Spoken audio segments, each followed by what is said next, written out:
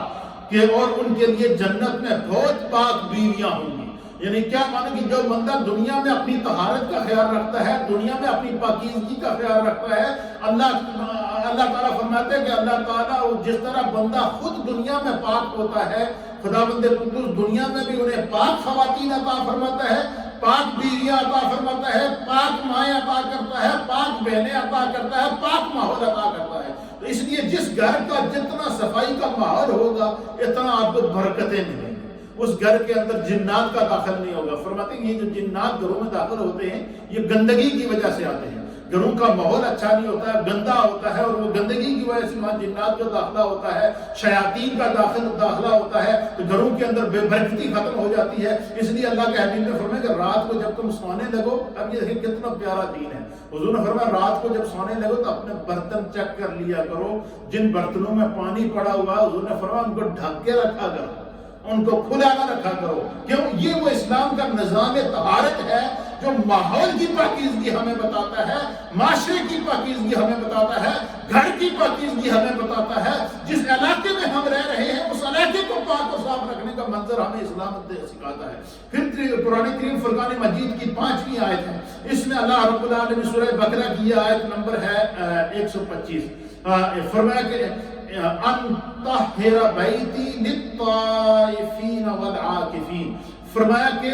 میرے گھر کو طواف کرنے والوں اور اعتکاف کرنے والوں کے لیے پاک رکھو۔ اب اس آیت کے اندر اللہ تعالیٰ کس کو پاک رکھنے کا حکم دے رہا ہے؟ مسجدوں کو پاک رکھنے کا، یعنی جو لوگ مسجد میں خانہ کعبہ کو، مسجد نبوی اور خانہ کعبہ کے ماحول کی پاکیزگی کو اللہ بیان فرما رہا ہے کہ اس کی صفائی کا ہمیشہ خیال رکھو۔ اس آیت کے تحت ہمارے فقہاء اور محدثین اور مفسرین نے لکھا ہے کہ اس آیت سے یہ قرآن سورہ بقرہ کی آیت نمبر 125 ہے، جس میں اللہ فرماتا ہے کہ اللہ کے گھر کی صفائی کیا کرو، یعنی مسجد کی سر جھاڑو دو، مسجد کی صفائی کرو، مسجد کے اندر ویکیوم کرو، مسجد کے اندر جس طرح تم اپنے گھر کی صفائی کرتے ہو اس طرح مسجد کی صفائی کرو۔ اور فرمایا کہ جس نے مسجد کا ایک تن کا بھی اگر صفائی کیا ہے تو اللہ کے حبیب علیہ السلام نے فرمایا کہ وہ مسجد کے اندر موجود ایک تن کا وہ خدا کا ذکر کر رہا ہوتا ہے اور وہ قیامت کے دن اس کی گواہی دے گا۔ تو مسجد کو صاف کرنا، گھر کو صاف کرنا، جس جگہ نماز پڑھی جائے اس جگہ کا صاف ہونا، یہ جو قرآن کریم کی نماز کی شرائط میں سے ایک شرط یہ ہے کہ بندے کا جسم پاک ہو، یعنی باوضو ہو، یا غسل فرض ہے تو غسل کیا ہوا ہو، اور دوسری شرط کیا ہے کہ بندے کا لباس پاک ہو، اور لباس کی پاکیزگی کیا ہے کہ بندے کے کپڑے ناپاک نہ ہوں۔ پھر جب وہ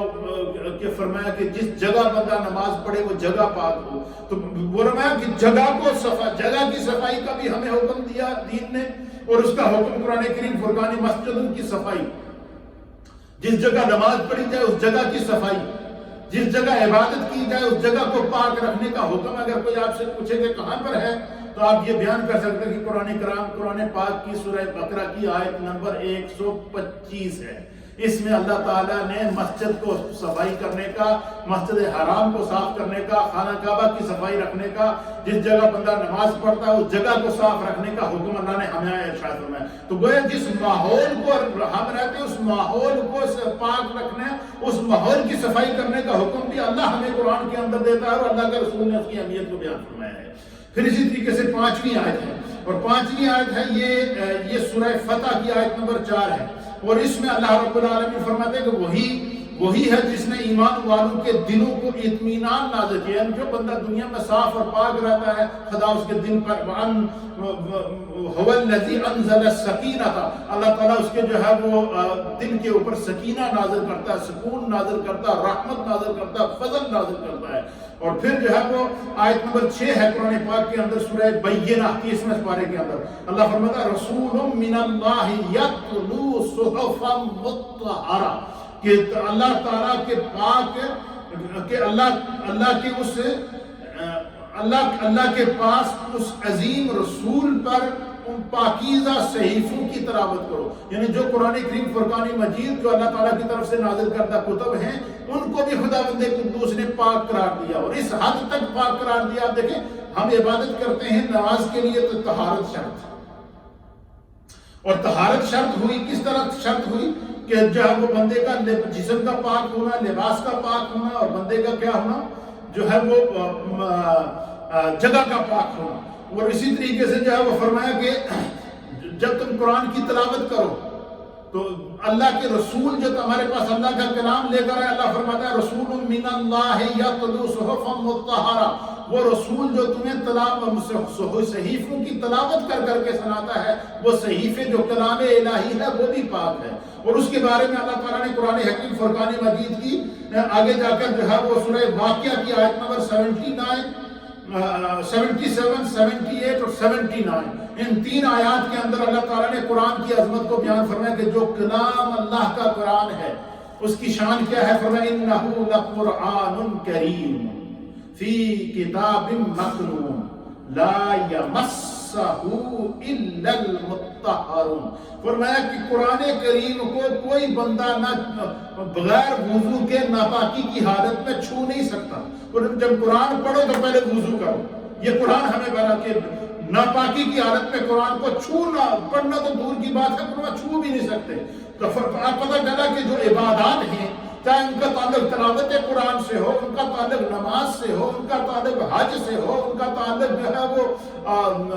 کسی بھی قسم کی انفرادی یا اجتماعی عبادت کے ساتھ ہو، اس کے لیے طہارت کو اسلام سب سے پہلے پاکیزگی کا درس دیتا ہے. جسم کو پاک کرنے کا، لباس کو پاک کرنے کا، جس جگہ نماز پڑھ رہی ہے اس جگہ کو پاک کرنے کا. اگر تلاوت کرنی ہے تو بوضو ہو کر تلاوت کرنی ہے، بے وضو اگر تلاوت کریں گے تو گناہ ہوگا. اچھا دیکھیں بندہ نماز اللہ کے لیے پڑھتا ہے لیکن بندہ کہے کہ بھائی اللہ تعالیٰ نیت کے مطابق قبول کرنے والا ہے، لیکن بندہ کہے میں بغیر وضو کے کھڑا ہو کر نماز پڑھوں تو اس کی نماز قبول نہیں. تلاوت اگر بغیر وضو کے جگہ قرآن پاک کھول کر پڑھے گا تو اس نے قرآن کریم کی اس آیت نمبر سورہ واقعہ کی آیت نمبر 77 78 اور 79 کی مخالفت کی ہے. اللہ فرماتا ہے لا یمسہ الا المطہرون کہ قرآن کو جو ہے وہ کوئی بندہ اس طرح نہ چھوئے جب تک کہ وہ پاکیزگی حاصل نہ کر لے. تو گویا ہماری عبادات کو اللہ نے طہارت کے ساتھ مشروط کر دیا ہے، پاکیزگی کے ساتھ مشروط کر دیا ہے، چاہے وہ عبادات حج کی صورت میں ہو. پھر اسی طریقے سے آگے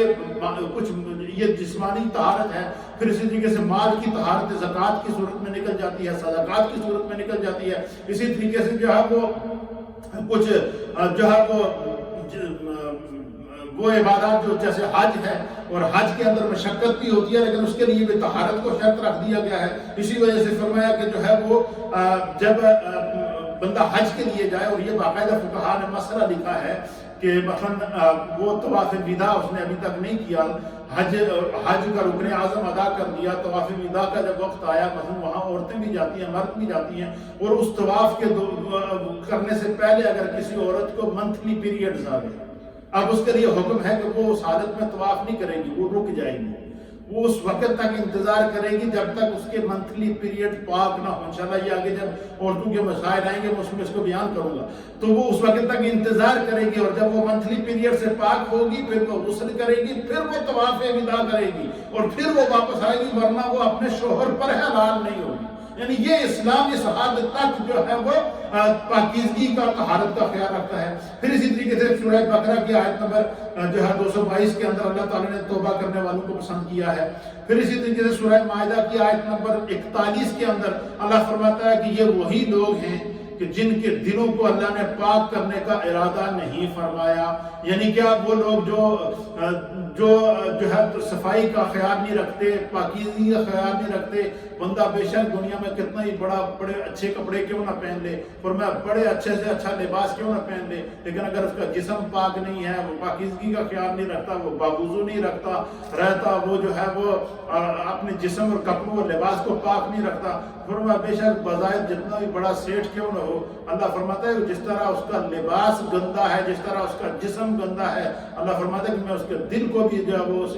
اسی گندگی میں لگا دیتا ہوں. آپ نے دیکھا ہوگا کہ جب انسان کو ماحول غلط مل جائے تو وہ گندے ماحول کے اندر چلا جاتا ہے اور پاکیزہ ماحول کو چھوڑ دیتا ہے. اور جن لوگوں کو ماحول اچھا ملتا ہے، پاکیزہ ماحول ملتا ہے، ان کی کوشش ہوتی ہے وہ علماء کے پاس جا کر بیٹھیں، وہ صوفیاء کے پاس جا کر بیٹھیں، وہ اہل اللہ کی مجلس میں بیٹھیں، وہ مجالس ذکر میں جا کر بیٹھیں. وہاں خدا کا ذکر ہوتا ہے، وہ خود بھی باوضو ہوتے ہیں، جو ذکر کراتے ہیں وہ بھی باوضو ہوتے ہیں، جب جہاں دعائیں ہوتی ہیں وہ بھی باوضو ہوتے ہیں. مسجدوں میں اجتماعی عبادت ہوتی ہے تو سارے کے سارے جتنے نمازی آتے ہیں چاہے ہزاروں میں ہوں، وہ سارے کے سارے باوضو ہوتے ہیں. تو وہ پاکیزہ ماحول اسلام ماحولیاتی پاکیزگی کا ہمیں درس دیتا ہے. پھر اسی طریقے سے قرآن حکیم فرقان مجید کی سورۃ الاعراف کی آیت نمبر 82 ہے.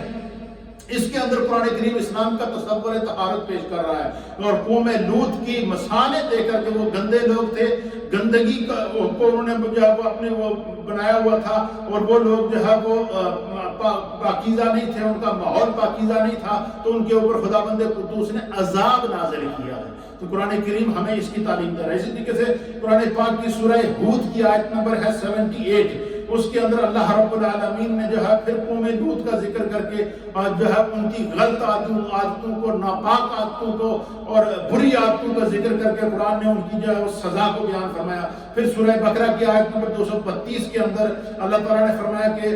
جو ہے وہ اس نصیحت کو قبول کرنا تمہارے لیے صاف ستھرا اور بہت پاکیزہ عمل ہے. یعنی جو بھی اللہ کی طرف سے یہ طہارت کی، پاکیزگی کی، اور جسم کو پاک رکھنے کی، لباس کو پاک رکھنے کی، جگہ کو پاک رکھنے کی، ماحول کو پاک رکھنے کی، معاشرے کو پاک رکھنے کی، اور ماحولیاتی آلودگی کو سے اپنے آپ کو بچا کے رکھنے کی جو تعلیم اللہ تعالیٰ قرآن میں تمہیں دے رہا ہے، اللہ فرماتا ہے کہ اگر تم اس پر عمل کرو گے تو تمہیں کیا ہوگا؟ جو ہے وہ خداوند قدوس کی جانب سے تمہارے لیے جو ہے وہ اللہ تمہارے دلوں کو بھی پاک کر لے گا، ظاہر کو بھی پاک کر لے گا. اس لیے نبی پاک کے صحابہ نے ان تمام چیزوں کو اختیار کیا تو اللہ تعالیٰ ان کی صفات اور ان کے کمالات کو بیان فرماتا ہے. کہ کیا فرماتا ہے کہ اللہ نے ان کا ظاہر بھی پاک کر دیا، ان کا باطن بھی پاک کر دیا.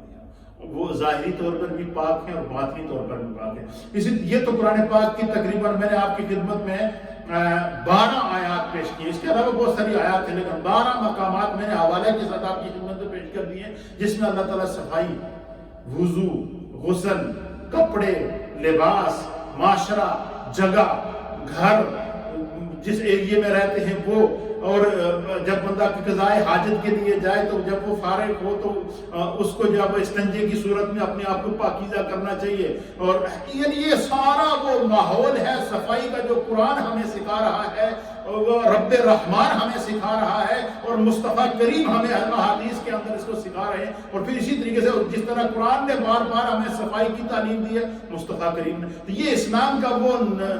تصور طہارت ہے جسے آج میڈیکل سائنس استعمال کر رہی ہے. کہہ رہی ہے کرونا وائرس سے بچنا ہے تو یہ صفائی رکھو جسم کی. جب تمہارا جسم پاک ہوگا تو وائرس تمہیں اثر نہیں کرے گا، تمہارے جسم سے کسی دوسرے کو وہ وائرس نہیں لگے گا. اس کا مطلب اس جسم سے دوسرے کو وائرس لگتا ہے جو صفائی کا خیال نہیں رکھتے. تو یہ ماحولیاتی آلودگی ہو اس سے بچنا ہو، ماحولیاتی پاکیزگی ہو، معاشرتی پاکیزگی ہو، علاقائی پاکیزگی ہو، خانگی پاکیزگی ہو، گھر کی پاکیزگی ہو، کمروں کی پاکیزگی ہو، جس ادارے میں پڑھتے ہیں ادارے کی پاکیزگی ہو، سکولز کی پاکیزگی ہو، کالجز کی پاکیزگی ہو، یونیورسٹیز کی پاکیزگی ہو، جس مسجد میں پڑھتے ہو نماز اس مسجد کی پاکیزگی ہو، یہ پورے ماحول کو پاک رکھنے کا یہ تصور طہارت ہے اسلام کا، جو اللہ قرآن کے مختلف مقامات پر ہمیں دے رہا ہے۔ اور اسی طرح اللہ کے حبیب علیہ السلام فرماتے ہیں، اور پھر فرمایا کہ نبی اکرم صلی اللہ تعالیٰ علیہ وسلم نے اس حد تک احتیاط کی۔ میرے سامنے حدیث ہے، اور اس حدیث کو امام بخاری نے صحیح بخاری کے اندر نقل فرمایا ہے، اور اللہ کے حبیب حضرت ابو ہریرہ فرماتے ہیں کہ نبی اکرم صلی اللہ تعالیٰ علیہ وسلم نے فرمایا کہ جس شخص کا وضو ٹوٹ جائے، یعنی اس سے کسی بھی صورت میں پیشاب کی صورت میں پیشاب آیا یا پاخانہ آیا یا کسی کو کوئی ہوا خارج ہو گئی یا کسی کو کسی جسم کی وجہ سے کوئی خون نکل آیا تو اس کا وضو ٹوٹ گیا، تو حضور علیہ الصلوۃ والسلام نے فرمایا کہ جب بندے کا وضو ٹوٹ جائے تو اسے چاہیے کہ وہ فوراً وضو کرے۔ کیوں؟ فرمایا کہ جس کا وضو نہیں اس کی نماز قائم نہیں ہوتی۔ حضور نے فرمایا وضو کر لے تاکہ وہ اس کی عبادت بھی جو ہے وہ اللہ کی بارگاہ میں کامیاب اور کامران ہو۔ اسی طریقے سے چونکہ آج ہمارا وضو کا بیان چل رہا ہے تو یہ تو میں نے طہارت کا آپ کے سامنے بیان کر دیا۔ وضو کے کل میں نے آپ کی خدمت میں کتنے فرض بیان کیے تھے؟ 4 فرض بیان کیے تھے، اور وضو کے ان 4 فرض کے لیے جو ہے وہ کیا تھا کہ چہرے کا دھونا، ہاتھوں کا کونیوں سمیت دھونا، سر کا مسح کرنا اور پاؤں کا دھونا، یہ وضو کے فرض ہیں۔ اسی طریقے سے وضو کی سنتیں ہیں، جس طرح وضو کے فرض ہیں اس طرح وضو کی سنتیں ہیں۔ یعنی وضو کی سنتوں کا مطلب یہ کہ وضو کا وہ پورا طریقہ جس طریقے سے نبی پاک صلی اللہ علیہ وسلم نے خود وضو کیا، حضور نے صحابہ کو اس طرح وضو کرنے کی تعلیم دی، اسی طریقے سے صحابہ اکرام نے وضو کیا، اور وہ وضو کی سنتیں تقریباً 12 ہیں، 12 سنتیں ہیں۔ اور وضو کی پہلی سنت کیا ہے کہ بندہ اپنے وضو کرنے سے پہلے نیت کر لے، میں عبادت کے لیے وضو کر رہا ہوں، ثواب کی نیت سے وضو کر رہا ہوں، نماز کے لیے وضو کر رہا ہوں، وضو میں نیت کر لے، کیونکہ نبی پاک صلی اللہ علیہ وسلم نے فرمایا کہ انما الاعمال بالنیات، اعمال کا دار و مدار نیتوں کے اوپر ہے۔ فرمایا جب بندہ وضو کرے، بے شک وہ نماز نہیں بھی پڑھنا چاہتا، کہیں سفر میں جا رہا ہے یا کچھ بھی ہے، ویسے وہ وضو کر لے اور یہ نیت کر لے کہ زندگی کا کوئی پتہ نہیں، شاید میرا سانس نکل جائے تو کم از کم اس حال میں میرا سانس نکلے کہ میں باوضو ہوں۔ کتنی پیاری نیت ہے۔ اس لیے نبی پاک صلی اللہ علیہ وسلم نے فرمایا کہ انما الاعمال بالنیات، کہ اعمال کا دار و مدار نیتوں کے اوپر ہے۔ پھر دوسری حدیث کے اندر حضور علیہ السلام نے فرمایا کہ نیت المؤمن خیر من عملہ، کہ مومن کی نیت اس کے عمل سے بہتر ہوتی ہے۔ تو جب بھی وضو کریں یا غسل کریں یا جب بھی کوئی نیک کام کرے تو اس کی پہلے سے نیت کر لینی چاہیے تاکہ نیت کا بھی ثواب ملے اور اللہ تعالیٰ اس کام کے اندر مدد فرمائے۔ تو وضو کی 12 سنتیں، ان میں سے پہلی سنت ہے نیت کرنا، اور دوسری سنت کیا ہے؟ بندہ وضو کرنے سے پہلے کیا کرے؟ بسم اللہ الرحمن الرحیم پڑھ لے، بسم اللہ پڑھ کے وضو شروع کرے۔ پھر فرمایا کہ وضو شروع کرنے میں جو ہے وہ پہلے ہاتھوں کو کلائیوں تک دھوئے، ہاتھوں کو پہلے کلائیوں تک دھونا، ہاتھوں کو کلائیوں تک دھونا یہ وضو میں سنت ہے، اور ہاتھوں کو کونیوں سمیت دھونا یہ وضو میں فرض ہے۔ یہ بات اس میں رکھیے۔ پھر اسی طریقے سے 3 مرتبہ کلی کرنا وضو میں یہ سنت ہے، اور 3 مرتبہ پھر جو ہے وہ کلی سے پہلے مسواک کرنا یہ سنت ہے۔ پھر اسی طریقے سے 3 مرتبہ ناک میں پانی ڈالنا وضو کے لیے یہ وضو کی سنت ہے۔ پھر اسی طریقے سے جو ہے وہ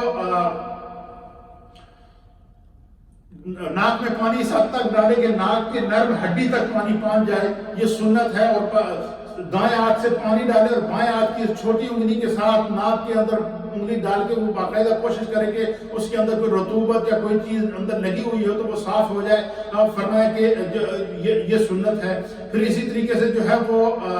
3 بار ناک کو جھاڑنا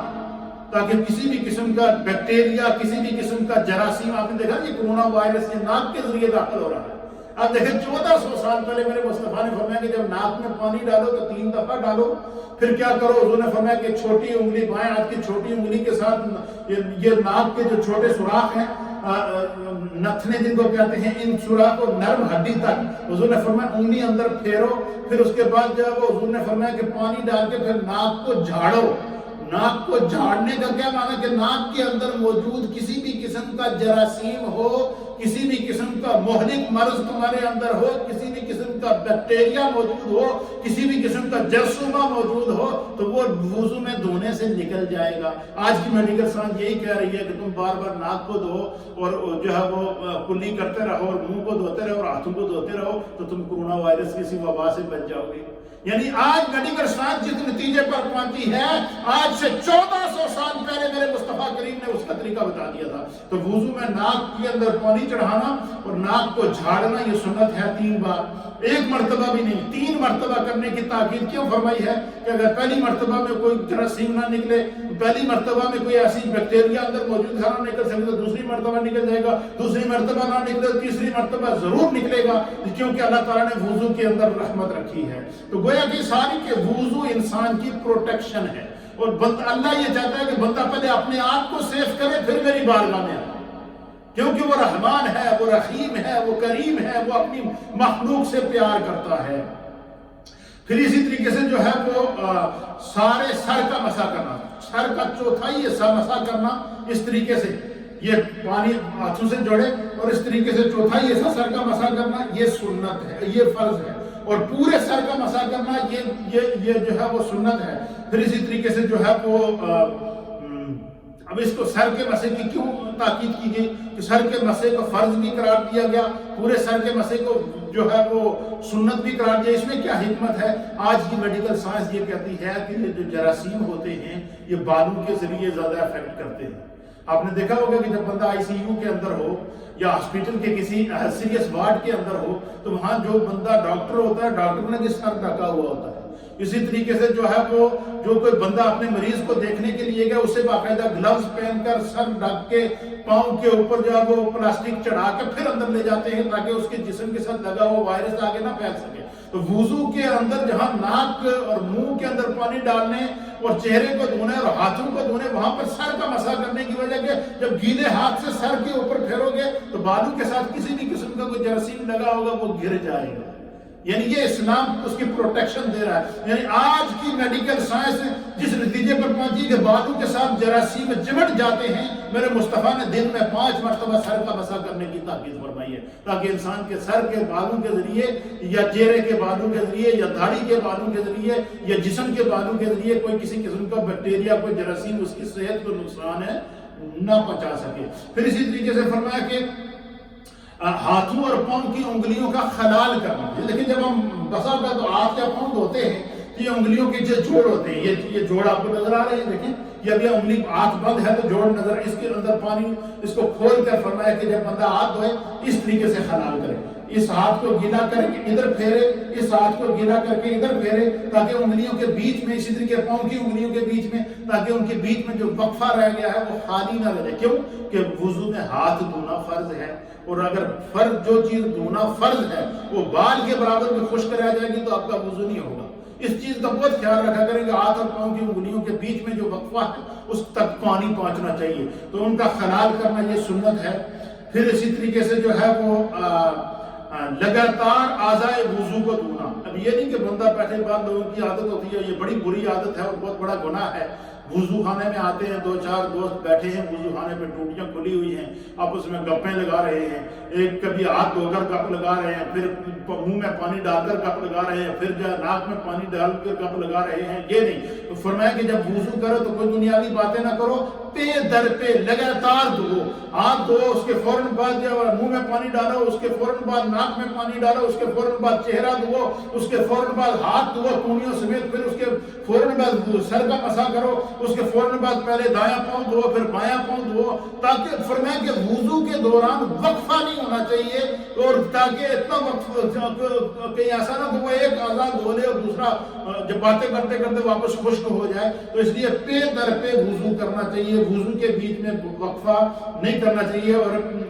اس کا ایک عضو دھو کر دوسرے عضو کو خشک نہیں ہونے دینا ہے. بالکل اس طریقے سے لگاتار وضو کرے. جس طرح بندہ نماز پڑھتا ہے تو جب ظہر کی نماز ہم 12 رکعت پڑھتے ہیں تو پھر اکٹھی 12 رکعت پوری کرے. اسی طریقے سے جب وضو کرتا ہے تو وضو کے سارے اعضاء کو مسل دھونے کی جو ہے وہ یہ سنت ہے. اسی طریقے سے وضو کی جو ہے وہ وضو کے اندر کانوں کا مسح کرنا,